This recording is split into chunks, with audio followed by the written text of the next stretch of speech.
Emma. By Jane Austen. Book 1. Chapter 7. The very day of Mr. Elton's going to London produced a fresh occasion for Emma's services towards her friend. Harriet had been at Hartfield, as usual, soon after breakfast, and, after a time, had gone home to return again to dinner. She returned, and sooner than had been talked of, and with an agitated, hurried look, announcing something extraordinary to have happened which she was longing to tell. Half a minute brought it all out.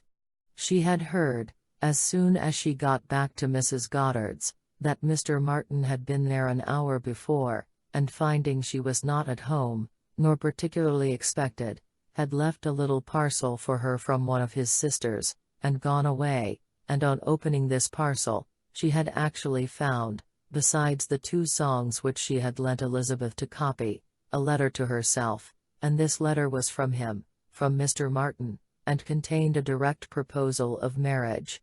Who could have thought it? She was so surprised she did not know what to do. Yes, quite a proposal of marriage, and a very good letter, at least she thought so. And he wrote as if he really loved her very much, but she did not know, and so she was come as fast as she could to ask Miss Woodhouse what she should do. Emma was half ashamed of her friend for seeming so pleased and so doubtful. "Upon my word," she cried, "the young man is determined not to lose anything for want of asking. He will connect himself well if he can." "Will you read the letter?" cried Harriet. "Pray do. I'd rather you would." Emma was not sorry to be pressed. She read, and was surprised. The style of the letter was much above her expectation. There were not merely no grammatical errors, but as a composition it would not have disgraced a gentleman. The language, though plain, was strong and unaffected, and the sentiments it conveyed very much to the credit of the writer. It was short, but expressed good sense, warm attachment, liberality, propriety, even delicacy of feeling. She paused over it, while Harriet stood anxiously watching for her opinion, with a well, and was at last forced to add, "Is it a good letter? Or is it too short?" "Yes, indeed, a very good letter," replied Emma rather slowly. "So good a letter, Harriet, that everything considered, I think one of his sisters must have helped him. I can hardly imagine the young man whom I saw talking with you the other day could express himself so well, if left quite to his own powers, and yet it is not the style of a woman. No, certainly, it is too strong and concise, not diffuse enough for a woman. No doubt he is a sensible man, and I suppose may have a natural talent for think strongly and clearly, and when he takes a pen in hand, his thoughts naturally find proper words. It is so with some men. Yes, I understand the sort of mind. Vigorous, decided, with sentiments to a certain point, not coarse. A better written letter, Harriet, returning it, than I had expected."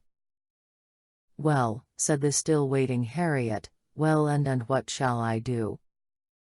"What shall you do? In what respect? Do you mean with regard to this letter?" "Yes." "But what are you in doubt of? You must answer it, of course, and speedily." "Yes. But what shall I say? Dear Miss Woodhouse, do advise me." "Oh no, no. The letter had much better be all your own. You will express yourself very properly, I am sure.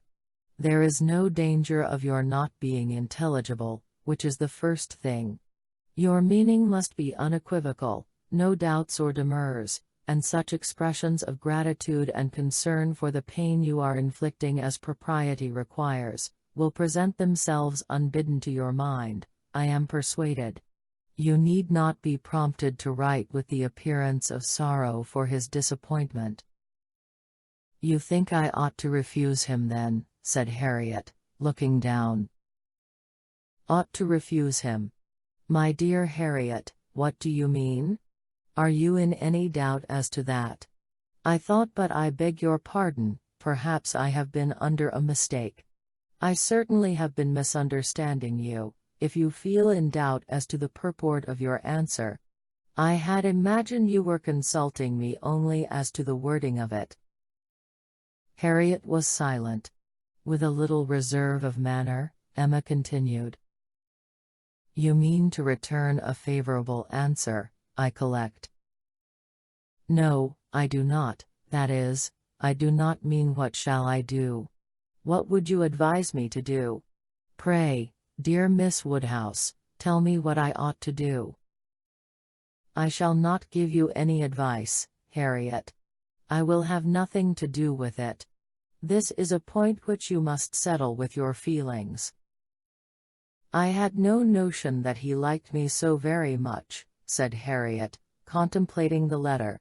For a little while Emma persevered in her silence, but beginning to apprehend the bewitching flattery of that letter might be too powerful, she thought it best to say, I lay it down as a general rule, Harriet, that if a woman doubts as to whether she should accept a man or not, she certainly ought to refuse him.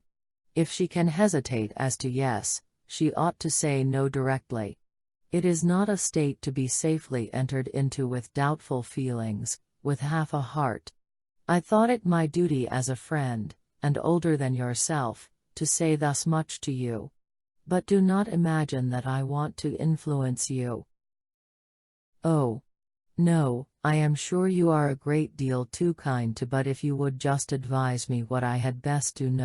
No, I do not mean that, as you say, one's mind ought to be quite made up, one should not be hesitating, it is a very serious thing.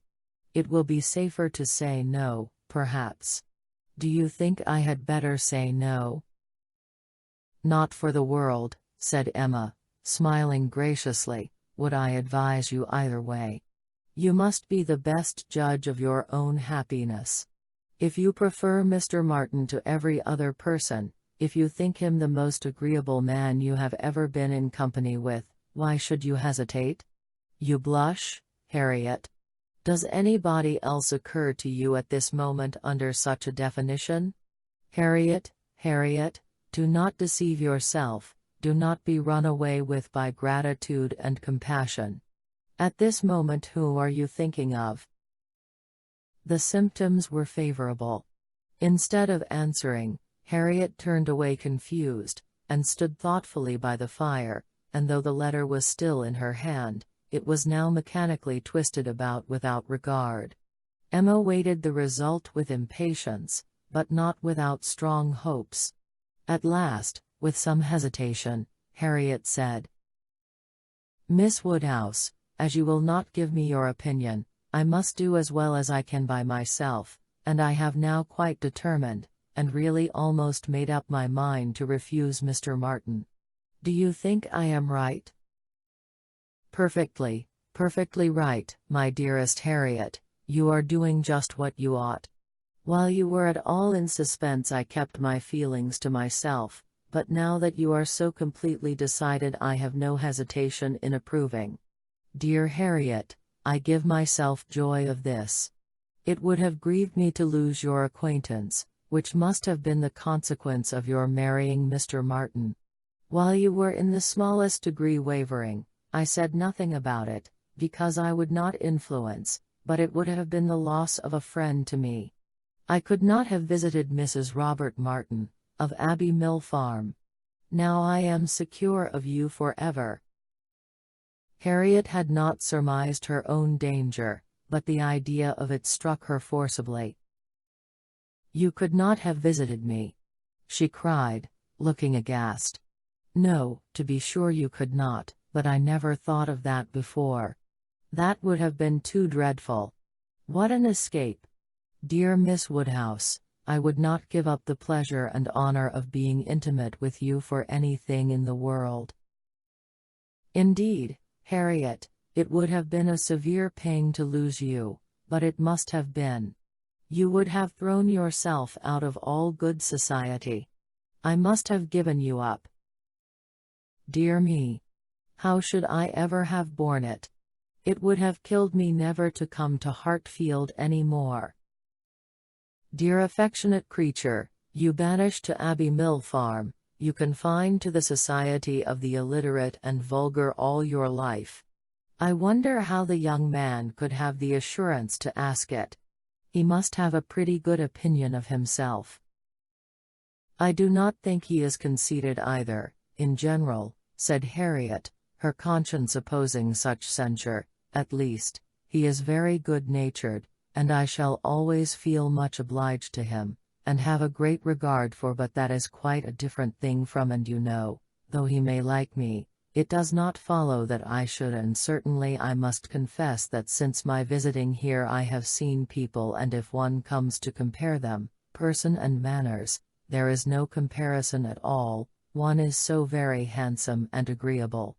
However, I do really think Mr. Martin a very amiable young man, and have a great opinion of him, and his being so much attached to me and his writing such a letter, but as to leaving you, it is what I would not do upon any consideration. Thank you, my own sweet little friend. We will not be parted. A woman is not to marry a man merely because she is asked, or because he is attached to her, and can write a tolerable letter. Oh no, and it is but a short letter too. Emma felt the bad taste of her friend, but let it pass with a very true, and it would be a small consolation to her, for the clownish manner which might be offending her every hour of the day, to know that her husband could write a good letter. Oh, yes, very. Nobody cares for a letter. The thing is, to be always happy with pleasant companions. I am quite determined to refuse him. But how shall I do? What shall I say? Emma assured her there would be no difficulty in the answer, and advised its being written directly, which was agreed to, in the hope of her assistance, and though Emma continued to protest against any assistance being wanted, it was in fact given in the formation of every sentence. The looking over his letter again, in replying to it, had such a softening tendency, that it was particularly necessary to brace her up with a few decisive expressions, and she was so very much concerned at the idea of making him unhappy, and thought so much of what his mother and sisters would think and say, and was so anxious that they should not fancy her ungrateful, that Emma believed if the young man had come in her way at that moment, he would have been accepted after all. This letter, however, was written, and sealed, and sent. The business was finished, and Harriet safe. She was rather low all the evening, but Emma could allow for her amiable regrets, and sometimes relieved them by speaking of her own affection, sometimes by bringing forward the idea of Mr. Elton. I shall never be invited to Abbey Mill again, was said in rather a sorrowful tone. Nor, if you were, could I ever bear to part with you, my Harriet. You are a great deal too necessary at Hartfield to be spared to Abbey Mill. And I am sure I should never want to go there, for I am never happy but at Hartfield. Some time afterwards it was, I think Mrs. Goddard would be very much surprised if she knew what had happened. I am sure Miss Nash would, for Miss Nash thinks her own sister very well married, and it is only a linendraper. One should be sorry to see greater pride or refinement in the teacher of a school, Harriet. I dare say Miss Nash would envy you such an opportunity as this of being married. Even this conquest would appear valuable in her eyes. As to anything superior for you, I suppose she is quite in the dark.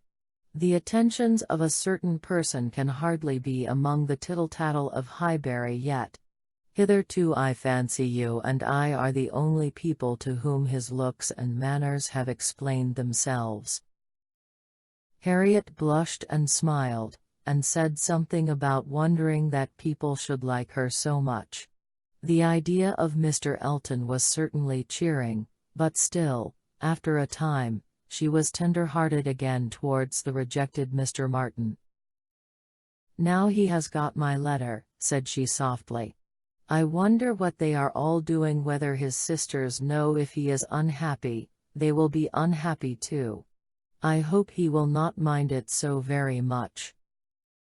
Let us think of those among our absent friends who are more cheerfully employed," cried Emma. "At this moment, perhaps, Mr. Elton is showing your picture to his mother and sisters, telling how much more beautiful is the original, and after being asked for it 5 or 6 times, allowing them to hear your name, your own dear name. My picture. But he has left my picture in Bond Street." "Has he so? Then I know nothing of Mr. Elton."